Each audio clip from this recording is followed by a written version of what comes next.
GeM TV நேயர்களுக்கு அன்பான வணக்கம். அதிகாரம் 121 நினைந்தவர் புலம்பல். 1207வது குறட்பாவை பற்றி நாம் இப்பொழுது சிந்திக்க இருக்கின்றோம். மறப்பின் எவனாவன் மண்கொள் மறப்பறியேன் உள்ளினும் உள்ளம் சுடும். மறப்பின் எவனாவன் மண்கொள் மறப்பறியேன் உள்ளினும் உள்ளம் சுடும். மறப்பின் எவனாவன் மண்கொள் மறப்பறியேன் உள்ளினும் உள்ளம் சுடும். உள்ளம் சுடுமா? உடம்பு சுடும். ஜுரம் வந்துவிட்டால், காய்ச்சல் வந்துவிட்டால் உடம்பு சுடும். உள்ளம் சுடுமா? உள்ளம் சுடும். திருவள்ளுவர் சொல்லுகின்றார், உள்ளம் கூட சுடும்.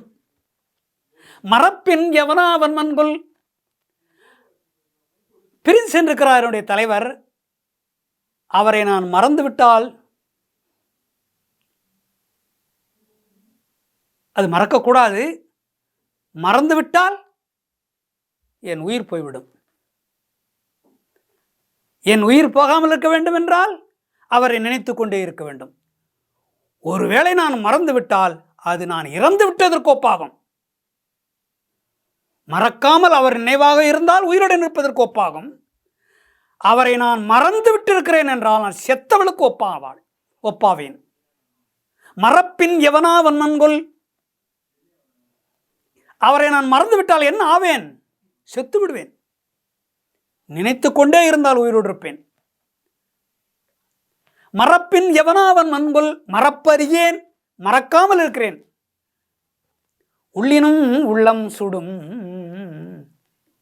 இந்த உள்ளம் அவரை ஒரு நொடி மறந்துவிட்டால் கூட என் உள்ளத்திற்கு அது உள்ளத்திலே யாரோ தீயை வைத்ததை போல் இருக்கிறது. எரிந்து கொண்டிருக்கின்ற அல்லது அடுப்பிலே வைத்து ஒரு கரண்டியை வைத்துவிட்டு அந்த கரண்டியினாலே சூடு போட்டால் எப்படி இருக்குமோ இதயத்தில், அப்படி இருக்கிறது. உள்ளினும் உள்ளம் சுடும். நான் மறந்துவிட போகிறேன், கொஞ்ச நேரம் மறக்கப் போகிறேன் என்று நினைத்தால் கூட அது என் உள்ளத்தை யாரோ சுடுவது போல இருக்கிறது. எதை கொண்டு சுடுவார்கள்? உள்ளத்தை சுட வேண்டும் என்றால் என்ன? எதை கொண்டு? தகாத வார்த்தைகளை சொன்னால் உள்ளத்தை சுடும். தீயினால் சுட்டப்புண் உள்ளாரும் ஆறாதே நாவினால் சுட்டவடு. இந்த நாவிலை பேசுகின்றோமே தீய வார்த்தைகள், அது உள்ளத்தை சுடும். தீயை கொண்டு தீக்காயத்தை ஏற்படுத்தினால் கூட ஒருவன் மீது ஒரு தீப்பந்தத்தை வைக்கலாம் அல்லது வேறு சூடு வைக்கலாம். சில குழந்தைகள் மீது பெற்றோர்களை சூடு வைக்கிறார்கள். கரண்டியை காய வைத்து, அடுப்பிலே வைத்து காய வைத்து, அல்லது ஒரு கம்பியை காய வைத்து, ஒரு கட்டையை நெருப்பிலே வைத்து அப்படி சூடு போடுகிறார்கள். கல் நெஞ்சக்காரர்கள், அன்பில்லாதவர்கள். அந்த தீப்புண் ஆறிவிட்டாலும் கொஞ்ச நாள் மருந்து போட்டு ஏதாவது கட்டி மருந்து போட்டு ஆற்றிவிட்டாலும் கூட, அது ஆறிவிட்டாலும் கூட அந்த நிகழ்ச்சியை அவன் மறப்பானா? சூடுபட்டவன். சூடு வைத்தவன் மறந்தாலும் மறக்கலாம். சுடப்பட்டவன், யாருக்கு சூடு போடப்பட்டதோ அவன் மறப்பானா? அதை நினைத்து நினைத்து அவன் உள்ளம் சுடும். அதை நினைக்கின்ற பொழுதெல்லாம் அவன் உள்ளம் சுடும். அவனுக்கு சூடு வைத்த பொழுது சூடாக இருந்தது, உடம்பில் காயம் ஏற்பட்டது. ஆனால் உள்ளத்திலே ஏற்பட்ட காயம், உள்ளத்திலே அன்று ஏற்பட்ட சூடு ஆறவே இல்லை, ஆறவே ஆறாது. அதனாலே அதை போலவே நான் என்னுடைய காதலனை, பிரிந்து சென்றிருக்கின்ற காதலனை நினைத்து கொண்டே இருக்கிறேன். எப்பொழுதாவது மறக்கும்படியான ஒரு சூழல் ஏற்பட்டால் அது என் நெஞ்சத்திலே, என் உள்ளத்திலே யாரோ தீயை வைத்தது போல இருக்கும். அப்படி துடிதுடித்து போவேன், சுட்டுவிடும்.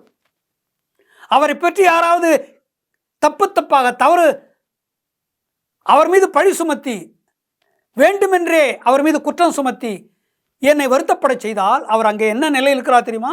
அங்கே ஒரு பெண்ணோடு சுற்றி கொண்டிருப்பதை நான் பார்த்தேன் என்று யாராவது சொல்லிவிட்டால் அந்த வார்த்தை என் மனதை சுட்டுவிடும், என் உள்ளத்தை சுட்டுவிடும். நான் மறக்காமல் இருக்கிறேன். அவரை பற்றிய தவறான செய்திகள் வருகின்ற பொழுது என் உள்ளத்தை அது சுட்டுவிடும். நான் நினைத்து கொண்டே இருக்கிறேனே, அது மறந்துவிடும். அப்படியெல்லாம் நினைக்கிறாள், நினைந்து நினைந்து புலம்புகிறாள். மறக்க மாட்டேன். மறந்துவிட்டால் நான் செத்து விடுவேன் என்று பொருள். செத்துவிட்டேன் என்று பொருள். அவரை மறக்காமல் இருந்தால் உயிர் வாழ்கிறேன் என்று பொருள். அவரை மறந்து விட்டால் நான் செத்து விட்டேன் என்று பொருள். எவ்வளவு அழுத்தம் தருகிறார் திருவள்ளுவர் காதல் வாழ்வுக்கு, உள்ளமொத்த அன்புடைய வாழ்க்கைக்கு. இல்லறம் என்று அதற்கு அது பெயர் வைத்தார் திருவள்ளுவர். நல்லறம் என்று சொல்லக்கூடிய அளவுக்கு அதை மாற்ற வேண்டும். இல்லறத்தை நல்லறமாக மாற்ற வேண்டும் என்றால் ஒருவருக்கு ஒருவர் அன்புடன், ஒருவரை ஒருவர் மறக்காமல், ஒருவரை ஒருவர் நினைத்து கொண்டே இருக்க வேண்டும் என்ற கருத்தை இந்த குறட்பாவிலே திருவள்ளுவர் சொல்லுகின்றார். மீண்டும் நாளை சந்திப்போம்.